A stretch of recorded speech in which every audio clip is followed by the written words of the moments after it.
अस्सलामुअलैकुम। कैसे हैं आप सब?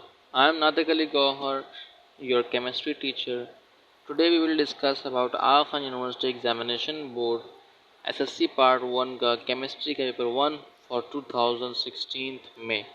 इस पेपर के अंदर टोटल 25 मार्क्स पेपर है, 25 एमसीक्यूज हैं जिसको सॉल्व करने के लिए आपके पास 35 मिनट्स दिए जाते हैं। सबसे पहले बात करते हैं क्वेश्चन नंबर 1 की, जो हमारे पास आपको दिया गया है। क्या दिया गया क्वेश्चन नंबर 1? क्वेश्चन नंबर 1 अंदर आपको एक डायग्राम दी गई है और लिखा हुआ है the word equation that correctly represent the chemical reaction take place in test tube X is.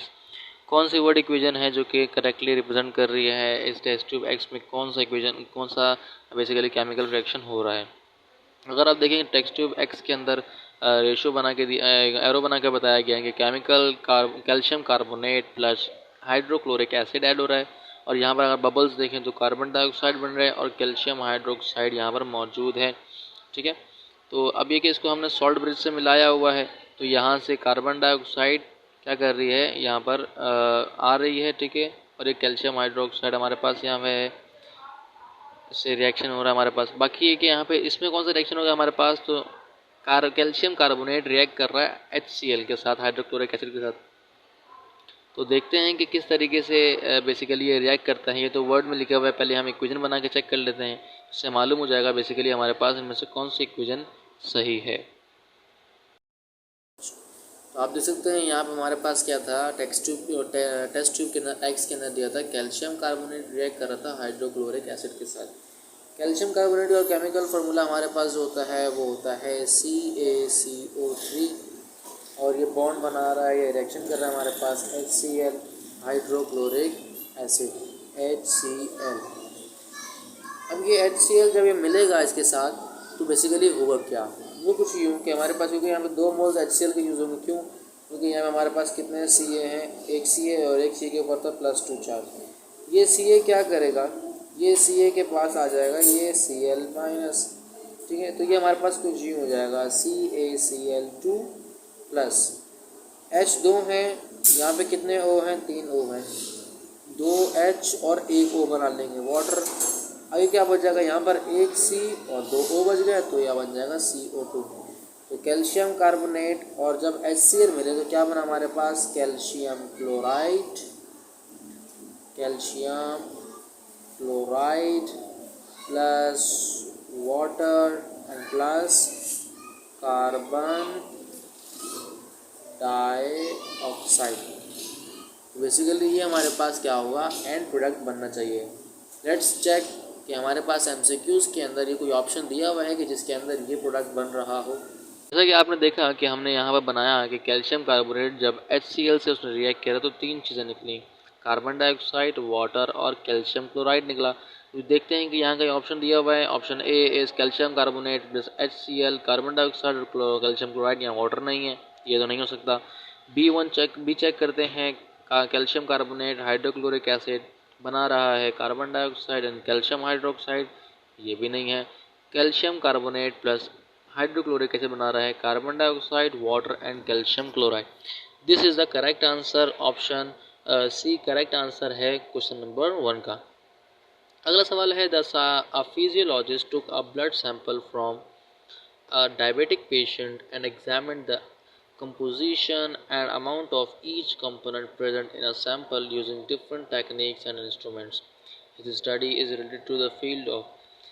अब बताना यह है कि भाई आपको एक सिचुएशन दे दी है, बताना है कि ये सिचुएशन जो है, ये जो स्टडी वो कर रहा है, ये कौन सी फील्ड में से होती है केमिस्ट्री की। अब हर साल ये क्वेश्चन लाजमी एक ना एक आता है। सबसे पहले आप यहाँ गौर से देखेंगे क्या कर रहा है, वो सैंपल को एग्जामिन कर रहा है, एनालाइज कर रहा है। जब वो सैंपल को एग्जामिन करता है, एनालाइज करता है, तो इसको हम बोलते हैं केमिस्ट्री की ब्रांच, जिसके अंदर हम ये कहते हैं कि this is at analytical chemistry. Clear हो गई बात? तो इसका आंसर क्या होगा हमारे पास, 2 का D is the correct answer.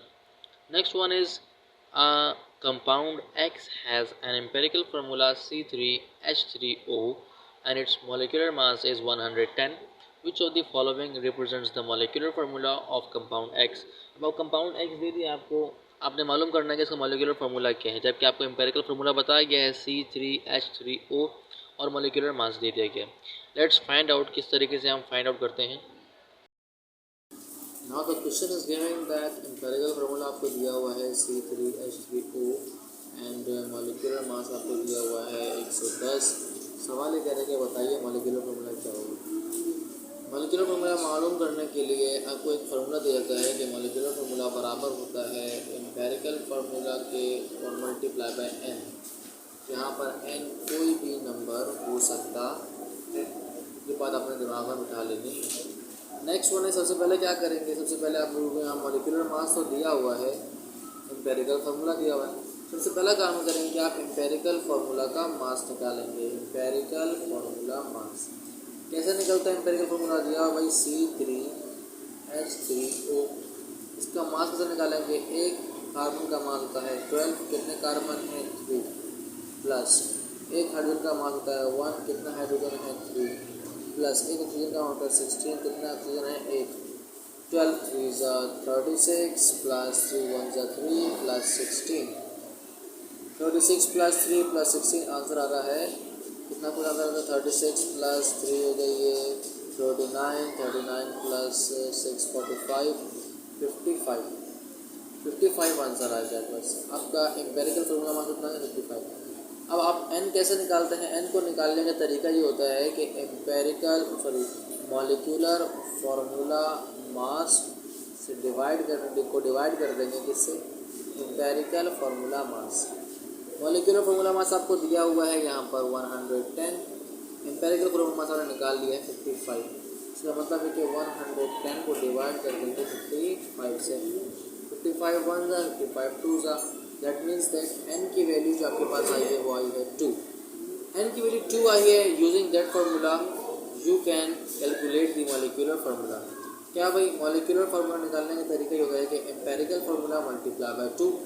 Empirical formula is given that C3H3O when it will be multiplied by 2, what will happen? Simply it will become molecular formula is equals to 2 से मल्टीप्लाई जब हो जाएगा 2 3 ज़ा 6, C6 H3 है 6 हो जाएगा, O 1 है 2 हो जाएगा। C6H6O2 is the basically molecular formula. This is the way how we can find out the molecular formula using empirical formula and molecular mass. Let's see कि कौन सा MCQs है जिसके अंदर ये ऑप्शन दिया हुआ है। कौन सा ऑप्शन है हमारे पास जिसमें C6H6 and O2 दिया गया है। ठीक है, हमने डिस्कस किया, हम फाइंड आउट करा कि हमने पहले इसका एम्पेरिकल फार्मूला मास निकाला, फिर हमने इस तरीके से n की वैल्यू निकाली बेसिकली। तो n को हमने मल्टीप्लाई करा एम्पेरिकल फार्मूला से, n2 आया था, 2 मल्टीप्लाई बाय C3H3O। सो हमारे पास ये क्या हो जाएगा? C6H6 and O2। ये कहीं आंसर दिया हुआ है? जी बिल्कुल, ये एक आंसर दिया गया है आपको। C is the correct answer, C6H6O। The compound X का जो मॉलिक्यूलर फार्मूला वो क्या है? C6H6O। 3 का option C is correct. Next one we will check that the electronic configuration of aluminium ion in aluminium oxide Al2O3।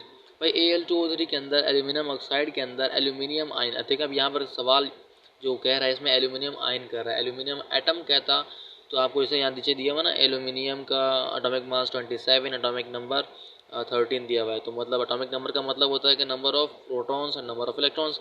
इसका मतलब है कि अगर एल्यूमिनियम का एटम होगा तो उसके अंदर 13 इलेक्ट्रॉन्स होंगे। मगर क्योंकि एल्यूमिनियम का आयन होता है, एल्यूमिनियम के आयन में क्या होता है हमारे पास? एल्यूमिनियम का जो आयन होता है वो होता है एल्यूमिनियम +3, जो कि हम आपको दिखा रहे हैं ना इस तरीके से।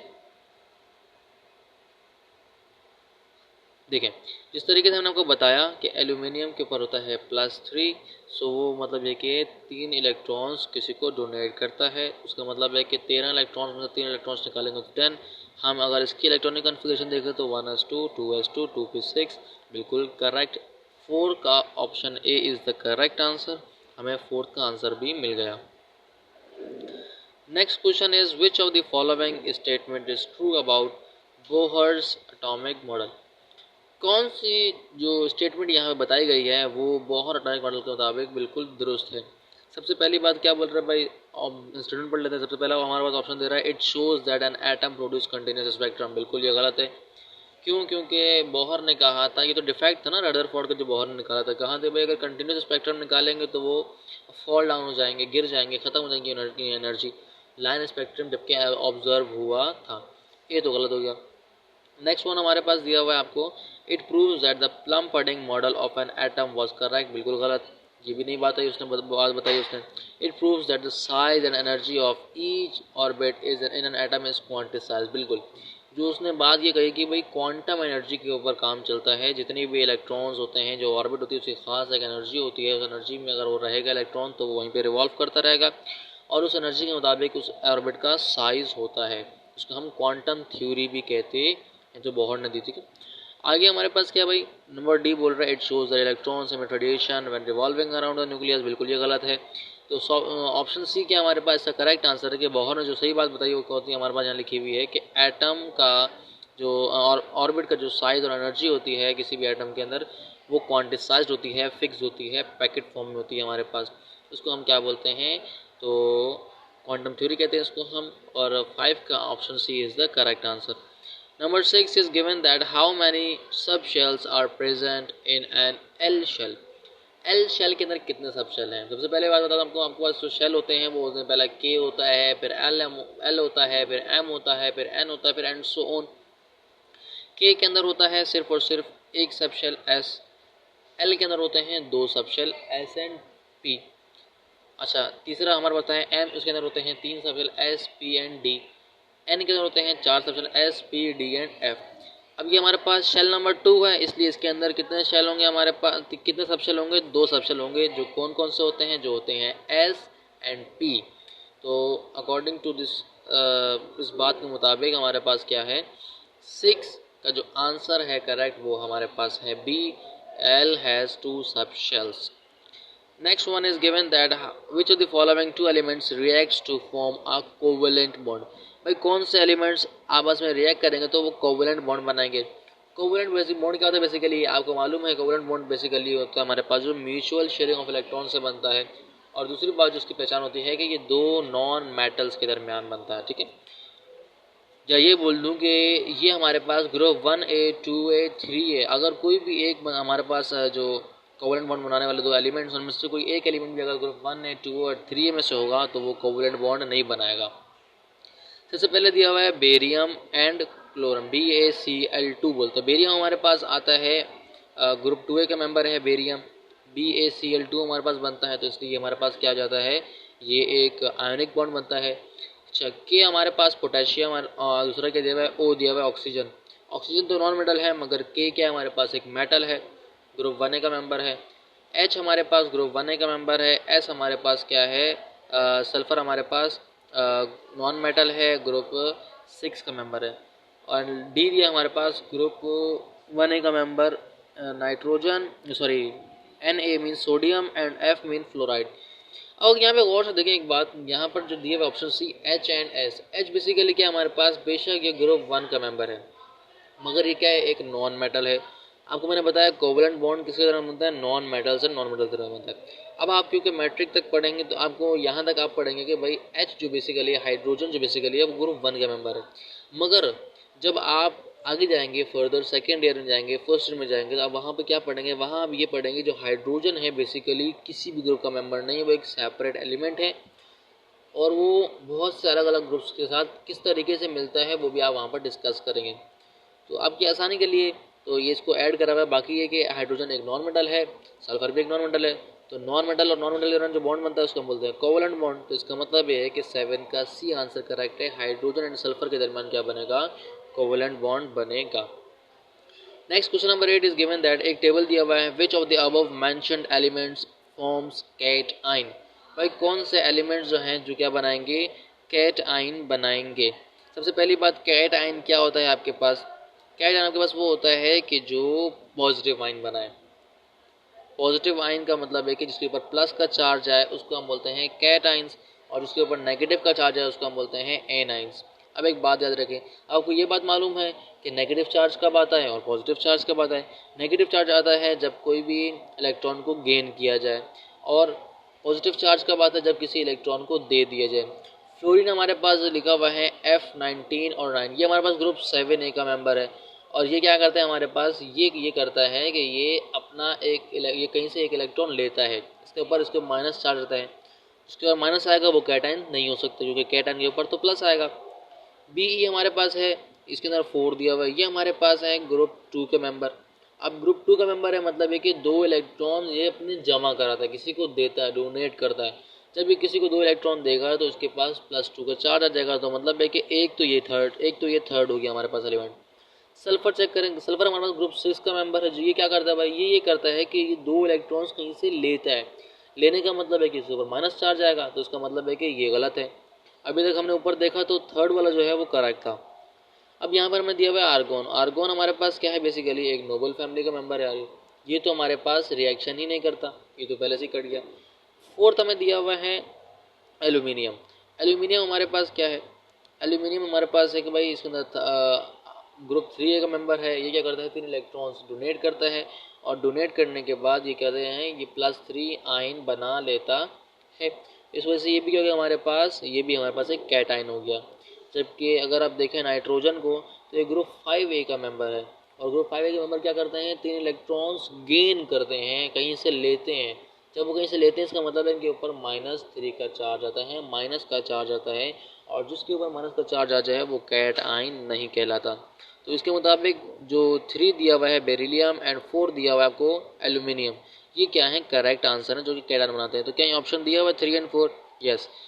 8 का ऑप्शन बी दिया हुआ है कि 3 एंड 4 आर द कैटायंस। अगला क्या बोल रहा है आपको, next question number 9 is given that which of the following compound shows hydrogen bonding.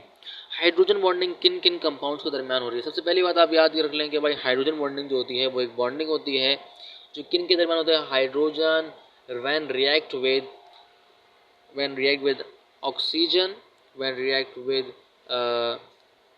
Fluorine, when react with nitrogen. ठीक है, यही कि मोस्ट इलेक्ट्रोनेगेटिव एटम, तो हमारे पास ये इलेक्ट्रोनेगेटिव एटम से क्या करते हैं वो अब बेसिकली क्या है हमारे पास, ये 3 एलिमेंट्स जो हैं मोस्ट इलेक्ट्रोनेगेटिव एलिमेंट्स है। ठीक है, कौन कौन से हैं, ऑक्सीजन है, नाइट्रोजन है और फ्लोरीन है। ये 3 जो हैं, जब इनसे हाइड्रोजन बॉन्ड बनाएगा तो हमेशा कौन सा बॉन्ड बनेगा, हाइड्रोजन बॉन्डिंग। अब हाइड्रोजन यहाँ बना रहा है पहले में एस के साथ बॉन्ड, तो ये तो नहीं बन सकता। यहाँ बना रहा है सेकंड वाले के अंदर एच के और सी के दौरान बॉन्ड बन रहा है, तो ये भी नहीं हो सकता। थर्ड वाले में लिखा हुआ है एच सी और सी एल, मतलब ये भी नहीं है। डी दिया है हमारे पास CH3OH, मतलब देखो हाइड्रोजन सी के साथ तो बॉन्ड बना रहा है, मगर ये कि O के साथ हाइड्रोजन बॉन्ड बना रहा है कहीं ना कहीं, तो मतलब है कि इनके दरमियान क्या होगा, हमारे पास हाइड्रोजन बॉन्डिंग होगी। तो क्वेश्चन नंबर 9 के अंदर जो डी ऑप्शन दिया हुआ है it is the correct option, जिसके अंदर हाइड्रोजन बॉन्डिंग मौजूद होती है। Next one is in the modern periodic table the elements are arranged according to. जो हमारे पास मेंडलीव ने देता है मॉडर्न पीरियोडिक टेबल, उसके मुताबिक हमारे पास जो एलिमेंट्स है वो किस तरीके से अरेंज करेगा भाई। सिंपल सा एक आपको मालूम है मॉडर्न पीरियोडिक लॉ का कि भाई इंक्रीजिंग एटॉमिक नंबर, जिस तरीके से नंबर बढ़ते जाएंगे, एटॉमिक नंबर बढ़ते जाएंगे, आपने क्या करा, उन एलिमेंट्स को आपने सीक्वेंस में रखते गए। तो ऑप्शन सी क्या है इसका करेक्ट है, increasing atomic number. Question number 10 का option C is the correct option. Next one is question number 11। आपको x दे दिया, x is equals to 1s2 2s2 2p6 3s2 3p6 and 4s2। आपको एक इलेक्ट्रॉनिक कन्फिग्रेशन दे दी है और ये नहीं बताया गया कि बताएं कि ये कौन से एलिमेंट की है। अब सवाल क्या पूछ रहा है, according to given electronic configuration the element x belongs to which group and period of the modern periodic table. इस तरीके से आपको सिखाया गया था कि किस तरीके से आप उसका ग्रुप निकालते हैं, किस तरीके से आप उसका पीरियड निकालते हैं, ये आपको जिस तरीके से हमने पहले सिखाया था। कैसे निकालते हैं भाई, ये देखें, इसकी लास्ट में ये जो लास्ट हमारे पास लिखा हुआ है ना x इक्वल्स टू के इलेक्ट्रॉनिक कन्फिग्रेशन लास्ट में 4s2 लिखा हुआ है।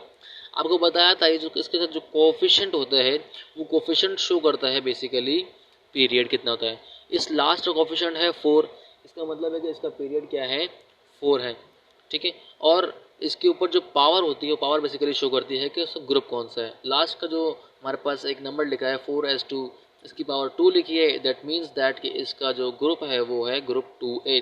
According to that period 4 and group 2A, that means that the C answer is correct.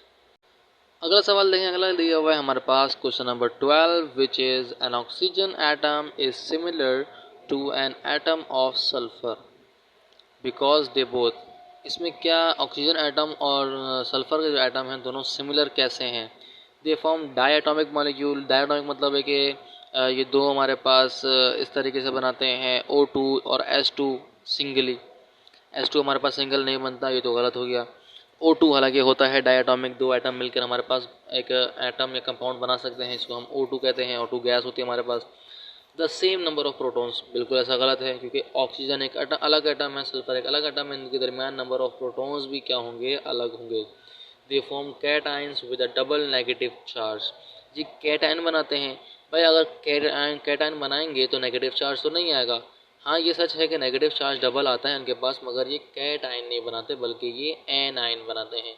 तो ऑप्शन सी भी क्या है इसका, गलत है। नंबर डी दिया, ऑप्शन डी दिया हुआ है have the same number of valence electron. इनके वैलेंस इलेक्ट्रॉन का मतलब है कि आउटर मोस्ट इलेक्ट्रॉन्स जो हैं, आउटर मोस्ट इलेक्ट्रॉन्स जो हैं वो क्या हैं, सेम हैं बिल्कुल। ऑक्सीजन के पास आउटर मोस्ट इलेक्ट्रॉन 6 होते हैं क्योंकि ये ग्रुप 6A का मेंबर है। सल्फर के पास भी आउटर मोस्ट इलेक्ट्रॉन 6 होते हैं क्योंकि ये भी ग्रुप 6A का मेंबर है। सो इसका मतलब ये है कि 12 का आंसर डी होता है। Next one is at constant temperature, if the volume of gas is in a container is reduced to half, then the pressure of the gas will be। भाई एक ख़ास टेम्परेचर के ऊपर जब मैं वॉल्यूम ऑफ गैस के volume को half कर दूँ, वॉल्यूम हाफ कर दूँ, तो प्रेशर को क्या हो जाएगा भाई? प्रेशर और वॉल्यूम के दरमियान क्या रिलेशनशिप है भाई? जितना ज़्यादा प्रेशर बढ़ेगा वॉल्यूम उतना कम होता जाएगा। अगर मैं वॉल्यूम को हाफ कर रहा हूँ इसका मतलब प्रेशर क्या हो जाएगा, ऑटोमेटिकली डबल हो जाएगा ना। V is inversely proportional to pressure, ये आपने पढ़ा होगा लॉ, ठीक है। इसके मुताबिक क्या हमारे पास अगर आप वॉल्यूम को हाफ कर रहे हैं इसका मतलब ये है कि जो आपका प्रेशर है वो क्या हो जाएगा, डबल हो जाएगा। तो ऑप्शन 13 का option A is the correct answer. Next one is 14, liquid can be converted into solids by. भाई लिक्विड जो है वो सॉलिड में कन्वर्ट हो सकते हैं किस तरीके से? Increasing collision among the molecules. अगर कोलिजन बढ़ा देंगे तो उसका मतलब ये है कि ये तो गैस बन जाएंगे क्योंकि गैस के मॉलिक्यूल्स में ज़्यादा कोलिजन होती है। Decreasing kinetic energy of molecules, क्या काइनेटिक एनर्जी को मॉलिक्यूल्स की जो है वो उसको मैं कम कर दूँ तब हमारे पास ऐसा हो सकता है? बिल्कुल हाँ, ये पॉसिबिलिटी है क्योंकि काइनेटिक एनर्जी क्या होती है, कम होती है सॉलिड्स के अंदर as compare to liquid. Increasing volume occupied by the molecules, अगर मैं वॉल्यूम बढ़ा दूंगा तो जाहिर सी बात है फिर तो ये गैस की तरह बन जाएंगे क्योंकि गैस के बाद ज़्यादा वॉल्यूम होता है हमारे पास, जितने मॉलिक्यूल्स फ्रीली मूव कर होते हैं। Decrease force of attraction from the molecules, अगर फोर्स ऑफ अट्रैक्शन कम हो जाएगी इसका मतलब है कि दूर दूर जाएंगे। जब दूर दूर होंगे इसका मतलब ये क्या है कि फ्रीली मूवेबल होंगे और ये गैस की प्रॉपर्टी है। तो ऑप्शन बी इज़ करेक्ट। अगर हम काइनेटिक एनर्जी को कम कर देंगे मॉलिक्यूल्स की तो लिक्विड कन्वर्ट हो जाएगा सॉलिड्स के अंदर। और ये कैसे होता है? जब हम उसको फ्रीज करते हैं, कोल्ड करते हैं, तो काइनेटिक एनर्जी क्या हो जाती है, उसकी कम हो जाती है, जिससे वो सॉलिड बनना शुरू हो जाता है। सवाल दे रहा है the picture shows gas formation around the snow capped mountains. Snow capped मतलब है कि बर्फीले जो पहाड़ हैं उनके ऊपर क्या है, गैस बन रही है। सवाल क्या बोल रहा है भाई? Formation of gas occurs due to the process of, ये जो गैस बन रही है ये किसकी वजह से बन रही है? ये गैस क्या वजह है कि डायरेक्टली गैस बन रही आ रही है? डिफ्यूजन हो रहा है, एवापोरेशन हो रहा है, सब्लिमेशन हो रहा है या कंडेंसेशन हो रहा है? वो कुछ इस तरीके से रहा है बेसिकली कि जो हमारे पास सॉलिड आइस है वो डायरेक्टली कन्वर्ट हो जा रही है गैस के अंदर। तो ये हमारे पास क्या होता जा रहा है, ये इस करेक्ट आंसर है सब्लिमेशन। 15 का C is correct answer. Now we will discuss our MCQ number 16, which is a scientist prepared sugar solution in a sequence as shown below. He started dissolving sugar at room temperature and then raised the temperature to dissolve an excess amount. The solution was then cooled to the temperature where the scientist observed crystal formation. हुआ क्या भाई? Scientist के बारे में बताया जा रहा है कि उसने क्या करा कि एक सीक्वेंस बताई गई यहाँ पर। उसने ये करा कि उसने शुगर डालना शुरू कर दी रूम टेम्परेचर के ऊपर। कब तक उसने शुगर डाली? जब तक क्या हो गया, जब तक वो ऐड हो रही थी। फिर उसके बाद उसने टेम्परेचर को बढ़ाया और फर्दर अमाउंट ऐड करी। फिर उसके बाद उसने ये करा, टेम्परेचर को जब कूल किया या फिर ये सॉल्यूशन को जब उसने कूल किया उस टेम्परेचर तक लेकर आया जहाँ पर क्रिस्टल बनना शुरू हो गया। अब आगे क्या बोल रहा है भाई? ये आपको देखें जिस तरीके से दे रहा है आपको कि आपके पास तीन टेस्ट ट्यूब्स बनी हुई हैं। The solution Z which favoured the formation of crystal is said to be N। भाई जो सॉल्यूशन हमारे पास Z है, ठीक है, इसके अंदर कौन सा हमारे पास ये कौन सा सॉल्यूशन कहलाएगा? कोलाइडल कहलाएगा, अनसैचुरेटेड कहलाएगा, अनसैचुरेटेड और सुपर सैचुरेटेड कहलाएगा। देखिए इसमें क्या हो रहा है, बेसिकली हमारे पास हम टेम्परेचर को जब लो कर रहे हैं तो ऑटोमेटिकली क्रिस्टल्स बन रहे हैं। ये हमारे पास जब हमने इसको ऐड कर रहा था शुगर तो ऊपर फॉर्म में क्रिस्टल्स बन गए। इस टाइप ऑफ सॉल्यूशन को हम कहते हैं super saturated solution. According to 16 का answer is B. Next one is the concentrated solution is the one which is made up of concentrated solution। जो था हमारे पास वो क्या होता है? ऑप्शंस दिए हुए हैं more solute than solvent, more solvent than solute, या known amount of solute and solvent, या fixed amount of solute and solvent and 25 degree centigrade. होता क्या है भाई? कंसनट्रेट का मतलब होता है गाढ़ा। गाढ़ा कब होगा? जब उसके अंदर हम सॉल्यूट को बढ़ा देंगे सॉल्वेंट से, तो क्या हो जाएगा? ऑटोमेटिकली जो सोल्यूशन है वो गाढ़ा हो जाएगा, कंसनट्रेट हो जाएगा। तो इसका मतलब ये है कि 17 का आंसर ए करेक्ट है कि more solute than solvent. Next is 18। Which of the following predictions is wrong about the solubility of substance X in substance Y. भाई क्या यहाँ जो आपने आपको जो टेबल बना के दिया गया है इसमें बता रहे हैं कि इसकी सॉल्युबिलिटी के बारे में बताएं कि किसकी सॉल्युबिलिटी गलत लिखी हुई है। सबसे पहले आपको दिया हुआ है सब्सटेंस एक्स, सब्सटेंस वाई और सॉल्युबिलिटी के 3 आपको कॉलम बनाकर दिए हुए हैं। आगे बोल रहे भाई सब्सटेंस एक्स है टोलिन एंड बेंजीन, ये दोनों सॉल्युबल हैं। लेकिन टोलिन भी एक ऑर्गेनिक कंपाउंड है, बेंजीन भी एक ऑर्गेनिक कंपाउंड है। Organic compound like dissolve like के तहत ऑर्गेनिक कंपाउंड के अंदर क्या होता है? डिजॉल्व हो जाता है। तो ये सॉल्युबल है, बिल्कुल सॉल्युबल है और ये करेक्ट दिया हुआ है। जबकि sodium chloride and water, sodium chloride के हमारे पास एक सॉल्ट है और वाटर में डिजॉल्व हो सकता है, बिल्कुल सॉल्युबल है, सॉल्युबल डिजॉल्व हो सकता है। लिखा हुआ है सॉल्युबल, इसका मतलब ये भी करेक्ट लिखा हुआ है, आपको रॉन्ग बताना है। Next one is grease and water. भाई आप ग्रीस के अंदर पानी को ऐड कर सकते हैं, नहीं कर सकते, इनसॉल्युबल है। हाँ यहाँ पे लिखा हुआ है कि इनसॉल्युबल है, तो मीन से कि this statement is also correct. Number 4 is paint with kerosene oil. Paint हमारे पास केरोसिन ऑयल में ऐड हो सकता है या फिर केरोसिन ऑयल को हम पेंट में ऐड कर सकते हैं। यहाँ पे लिखा हुआ है इनसॉल्युबल, हालांकि दोनों क्या हमारे पास सॉल्युबल हैं। ये they can dissolve each other, paint can dissolve oil and oil can dissolve paint, ये आपस में सॉल्युबल हैं। तो इसका आंसर क्या हमारे पास 18 का आंसर इज डी, क्योंकि हमें बताना था कि इनमें कौन सी स्टेटमेंट रॉन्ग लिखी गई है। Next one is H2S plus Cl2 बना रहा है S plus 2HCl। The oxidation state of chlorine gas in the given equation changes from. Oxidation state जो है वो कहाँ से कहाँ चेंज हो रही है, आपने ये बताना है। ठीक है, जिस तरीके से देखें यहाँ पर रिएक्टेंट साइड पे जहाँ पर H2S प्लस Cl2 लिखा हुआ है, Cl2 क्योंकि गैस फॉर्म में है, न्यूट्रल फॉर्म के अंदर है, तो इसकी ऑक्सीडेशन स्टेट हमेशा क्या होगी? 0 होगी। जबकि ये कंबाइंड फॉर्म में आएगा तो उसकी ऑक्सीडेशन स्टेट क्या हो जाएगी? चेंज हो जाएगी। क्या होगा भाई? ऑक्सीडेशन स्टेट इसकी रिएक्टेंट साइड पे तो 0 है, मीन्स है कि 0 टू और मूव करेगा। इसका मतलब ये है कि C एंड D तो पहले ही कैंसिल हो गए, क्योंकि इसमें 0 तो दिया नहीं गया। A एंड B में से कोई एक ऑप्शन करेक्ट होगा। आगे दिया हुआ है प्लस 2HCl। आप प्रोडक्ट साइड पे देखें तो Cl कहाँ पर है? कंबाइंड फॉर्म में HCl की फॉर्म में मौजूद है। अब जो Cl है, ठीक है, यहाँ पर इसकी ऑक्सीडेशन स्टेट वो होती है जो उसका अपना चार्ज होता है। Cl के ऊपर क्या चार्ज होता है? Cl के ऊपर चार्ज होता है -1। दैट्स वाई द Cl2 के पास जो क्लोरीन गैस के पास जो ऑक्सीडेशन स्टेट 0 थी वो चेंज होकर ऑक्सीडेशन स्टेट -1 पर आ जाती है, जो कि आपको दिखाया भी जा रहा है। So according to it the answer is B, 0 to -1। 19 का आंसर हमारे पास B है। नेक्स्ट आपको दिया गया है 20। Which of the following correctly matches the redox reaction with its observation? Redox reaction को कौन करंटली मैच कर रहा है, आपने इसको डिस्कस करना है। आपको रिडॉक्स रिएक्शन के कॉलम में आपको बहुत सारे रिएक्शंस दिए हुए हैं, 4 रिएक्शंस दिए हुए हैं और साथ उसके उनके सामने उनकी ऑब्जर्वेशन भी लिखी गई हैं। पहला reaction number 2HI plus Cl2 I2 plus 2HCl। Hydrogen iodide is reduced to iodine. Hydrogen iodide क्या हो रहा है, रिड्यूस हो रहा है आयोडीन में। ऐसा हो रहा है क्या, ये क्या कर रहे हैं, दो इलेक्ट्रॉन को लॉस कर रहा है। जो इलेक्ट्रॉन को लॉस करता है वो ऑक्सीडाइज होता है हमारे पास। जो H प्लस लॉस करता है, लॉस ऑफ हाइड्रोजन हमारे पास कहलाता है ऑक्सीडेशन। तो ये हमारे पास ये क्या हो रहा है, ऑक्सीडाइज हो रहा है। इट मीन्स पहले का आंसर जो यहाँ पे लिखा हुआ है ये गलत है। दूसरा चेक करते हैं, Mg+2HCl MgCl2+H2। अब यहाँ पे क्या हो रहा है, magnesium is reduced into magnesium chloride. Magnesium क्या कर रही है, मैग्नीशियम क्लोराइड में। भाई गेन ऑफ इलेक्ट्रॉन का मतलब क्या होता है, हमारे पास ऑक्सीडेशन होता है, रिडक्शन नहीं होता।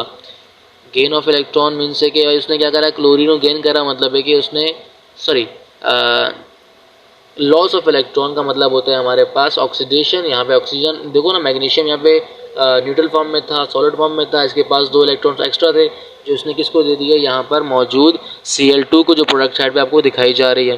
तो यहाँ पे क्या हुआ भाई, ये मैग्नीशियम जो था इसने अपने 2 इलेक्ट्रॉन्स को लॉस किया और ये किसको दे दिया, क्लोरीन को दे दिया। तो मतलब है कि लॉस ऑफ इलेक्ट्रॉन का मतलब होता है ऑक्सीडेशन, और यहाँ पे लिखा हुआ है कि मैग्नीशियम रिड्यूस हो रहा है, तो ये गलत है। Next one is CuSO4 plus MgSO4 plus Cu। Copper sulphate is reduce to copper. अब कॉपर सल्फेट क्या कर रहा है भाई, वो रिड्यूस हो रहा है कॉपर के अंदर। रिड्यूस का मतलब होता है जो कि इलेक्ट्रॉन को गेन करे। भाई यहाँ पे CuSO4 था, इसने इलेक्ट्रॉन क्या करे हुए थे, Cu ने जो CuSO4 था इसने क्या करता है, इलेक्ट्रॉन SO4 को दिए हुए थे। अब इसने क्या करा, वो इलेक्ट्रॉन दोबारा उसने गेन करे और सॉलिड फॉर्म में आए। देखें ना आप, कंपाउंड कब बनता है, जब उसका आउटर मोस्ट शेल कंप्लीट होता है। यहाँ पर देखें, अगर आप ऑप्शन सी के अंदर CuSO4 प्रोडक्ट साइड के ऊपर, तो इसने क्या करा हुआ है, Cu ने अपने 2 इलेक्ट्रॉन्स दिए हुए हैं किसको, SO4 को, तभी ये कंपाउंड बना हुआ है। अब आगे जाके प्रोडक्ट साइड पे क्या हो रहा है, ये Cu सेपरेट हो रहा है। इसका मतलब है कि ये इलेक्ट्रॉन्स गेन कर रहा है। जब इलेक्ट्रॉन गेन करता है इसका मतलब ये होता है कि it is reducing, gain of electron इसको रिड्यूसिंग, तो मतलब है कॉपर सल्फेट रिड्यूस हो रहा है कॉपर के अंदर, ये करेक्ट है। अगला चेक कर लेते हैं, देखें डी वाला देख लेते हैं। H2S प्लस Cl2 बन रहा है S+2HCl, hydrogen sulphide is reduce two sulphur. देखिए हो क्या रहा है, H2S दिया हुआ ना, S के पास क्या होते हैं, 6 इलेक्ट्रॉन्स होते हैं, H2 के पास 2 इलेक्ट्रॉन्स। मतलब है कि S ने क्या करा है, रिएक्टेंट साइड पे उसने 2 इलेक्ट्रॉन्स अपने पास रखे हुए हैं। अब जब ये अपने ये 2 इलेक्ट्रॉन्स को लॉस कर रहा है, ये 2 इलेक्ट्रॉन्स को जब ये लॉस करता है तो क्या बन जाता है, ये S बन जाता है। इसका मतलब है कि it is losing of electron. ये S जो है इलेक्ट्रॉन को लॉस कर रहा है, इसका मतलब होता है ऑक्सीडाइज होना। तो यहाँ पे आना चाहिए था कि hydrogen sulphide is oxidise to sulphur, ये करेक्ट होता, मगर यहाँ पर क्योंकि लिखा है रिड्यूस, इसलिए क्या है, रॉन्ग आंसर है। तो 20 का answer C is correct. CuSO4 plus Mg बना रहा है MgSO4 प्लस Cu, इसके अंदर कॉपर सल्फेट रिड्यूस होकर कॉपर बन जाता है। Next one is following 21। Following diagram shows electrolytic cell with different chemical substances, in which of the electrolytic cell will the bulb not glow. कौन से electrolytic cell के अंदर बल्ब ग्लो नहीं करेगा, आपसे सवाल ये पूछ रहा है। ठीक है, सबसे पहले आप देखें ऑप्शन ए में क्या दे रहा है भाई, बल्ब दे रहा है, बैटरी दे रहा है, सेंटर में जिंक सल्फेट का सॉल्यूशन भी है और इलेक्ट्रोड्स भी हैं। जबकि यहाँ पर क्या हो रहा है भाई, आपको ये बोल रहा है कि बल्ब दे रहा है, बैटरी दे रहा है, ऑप्शन बी के अंदर इलेक्ट्रोड्स भी दे रहा है, और molten lead bromide. Molten lead bromide आपको क्या बोल रहा है कि उसमें बता रहा है कि वो है, अच्छा आगे बोल रहा है आपको भाई कि, अच्छा वो देखें, अगर आप यहाँ ए में देखें तो यहाँ आपको क्या दिया हुआ है, सॉलिड जिंक सल्फेट दिया हुआ है, ठीक है। और बी में देखें अगर, और तो आपको क्या मोल्टन लेड ब्रोमाइड, मतलब है कि गीला लेड ब्रोमाइड दिया हुआ है आपको, पिघला हुआ। और सी में देखें अगर आप, तो आपको क्या दिया हुआ है, aqueous copper sulphate with electrode bulb and battery, तो पानी की फॉर्म के अंदर मौजूद है। और डी के अंदर आप देखो तो फ्यूज सोडियम क्लोराइड, पिघला हुआ सोडियम क्लोराइड दे दी है। इनमें से सवाल आपसे ये कि किस में बल्ब ग्लो नहीं करेगा। बल्ब ग्लो नहीं करने का मकसद क्या है भाई, बल्ब ग्लो ना करने का मकसद ये है कि बेसिकली किसके अंदर ये इलेक्ट्रॉन्स पास नहीं होंगे, इलेक्ट्रिसिटी पास नहीं होगी, इलेक्ट्रॉन्स जो है आयंस है ये पास नहीं होंगे। भाई देखें, अगर आपने पढ़ा है इलेक्ट्रोलाइसिस चैप्टर हमारे पास जो है, उसमें एक टॉपिक है, ठीक है, उसके अंदर आपने पढ़ा हुआ इलेक्ट्रोकेमिस्ट्री के अंदर कि अगर हमारे पास जो वो है इलेक्ट्रोलाइटिक सॉल्यूशन है वो मोल्टन होगा, पिघला हुआ होगा, फ्यूज्ड होगा, या फिर पानी के अंदर मिला हुआ एक्वस होगा, तो ही आयन पास हो सकते हैं, सॉलिड से आयन पास नहीं हो सकते।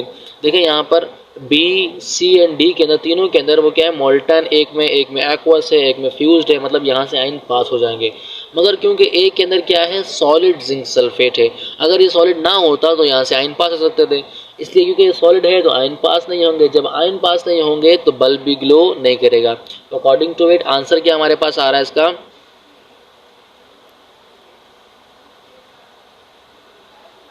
इसके बारे में अगर आप ए देखें तो ए के अंदर क्या है, सॉलिड जिंक सल्फेट है। सॉलिड जिंक सल्फेट से क्योंकि आयन पास नहीं होंगे तो बल्ब भी ग्लो नहीं करेगा। अकॉर्डिंग टू इट आंसर हमारे पास आ रहा है 21 का ए आंसर करेक्ट है कि ए के अंदर बल्ब ग्लो नहीं करेगा क्योंकि इसके अंदर सॉलिड जिंक सल्फेट मौजूद है। Next one is a metallic anchor is used to prevent ship from drifting due to wind or ocean current. Anchor are often made up of iron because it is sonorous, it is unreactive, it has high density या फिर it has low melting point. देखिए सवाल आपको बता रहा है कि metallic anchor लगाते हैं, एक मेटालिक आपको बोलें कि लोहे की तरह ना उसके ऊपर शिप्स के ऊपर लगाया जाता है जो कि हवा के दबाव को रोकता है। आपने देखा होगा कई मरतबा शिप्स के ऊपर ये लगा होता है, ठीक है। तो अब ये जो है मेटालिक एंकर है लगाते हैं किसके लिए, कि हवा के दबाव को या ओशियन से जो समंदर में हवाएं आ रही होती हैं उनके दबाव को रोकने के लिए। ये क्यों लगाते हैं? अच्छा, अब ये जो बनाया होता है ये बेसिकली होता है आयरन का। अब आपसे सवाल एक कर रहे हैं कि बता रहे हैं कि आयरन का बना होता है, तो ये आयरन का क्यों बना होता है? क्यों बना भाई? क्या या तो ये सोनोरस है या तो ये अनरिएक्टिव है, इसकी हाई डेंसिटी या बॉइलिंग पॉइंट, इसका मेल्टिंग पॉइंट कम है। पहली बात है कि भाई सोनोरस की वजह से नहीं होता। उसके अलावा ये कि आयरन जो है ये अनरिएक्टिव नहीं बल्कि मोस्ट रिएक्टिव हमारे पास है क्योंकि आयरन से रिएक्शन होती है। वजह ये होती है कि इसकी डेंसिटी ज़्यादा होती है, ये भारी होता है, इसलिए ये विंड को आने से रोक सकता है। तो 22 का C is the correct answer. 23rd one is what will happen when a small piece of burning sodium metal on a combustion spoon is introduced in a gas jar containing oxygen? अब क्या हमारे पास भाई small piece of burning sodium metal को अगर आप combustion spoon में रखते हुए लेकर आएंगे, कहाँ पर, एक गैस जार में लेकर आए, इसके अंदर ऑक्सीजन है, तो क्या होगा हमारे पास? It will not react with oxygen gas, या फिर it will react violently from to form oxide, it will react slowly to form super oxide, it will react violently to form hydro oxide. देखिए भाई sodium metal है, sodium metal जब oxygen के साथ react करेगा तो डायरेक्टली ऑक्साइड बनाएगा, और हमेशा जो है ऑक्साइड्स बहुत जल्दी बन जाते हैं। ये जब ये जैसे ही लेकर आएंगे करीब में तो फ़ौरन ये रिएक्ट करेगा और ये ऑक्साइड बना देगा। तो अकॉर्डिंग टू इट 23 का आंसर बी इज़ करेक्ट कि it will react violently to form oxide. Number 24 is an element which forms a cations with +2 charge is an। भाई कोई भी एलिमेंट जब वो केटाइन बनाता है +2 चार्ज, इसका मतलब है कि वो क्या करता है, वो इलेक्ट्रॉन को लॉस कर रहा है। और इलेक्ट्रॉन को कौन लॉस करते हैं? अच्छा, इलेक्ट्रॉन को हैलोजन तो लॉस नहीं करते, वो तो गेन करते हैं, माइनस चार्ज बनता है। नोबल गैस के ऊपर कोई चार्ज नहीं आता तो ए एंड बी तो कैंसिल। अब अल्कली मेटल भी लॉस करते हैं इलेक्ट्रॉन को, मगर ये कितने इलेक्ट्रॉन लॉस करते हैं? ये सिर्फ एक इलेक्ट्रॉन, इनके ऊपर चार्ज होता है +1 का। जबकि अल्कलाइन अर्थ मेटल वो होते हैं हमारे पास जो कि 2 इलेक्ट्रॉन लॉस करते हैं, इनके ऊपर चार्ज होता है +2 का, इनकी वैलेंसी भी +2 होती है। तो अकॉर्डिंग टू इट इसका आंसर क्या है? डी, 24 का डी करेक्ट आंसर है, अल्कलाइन अर्थ मेटल।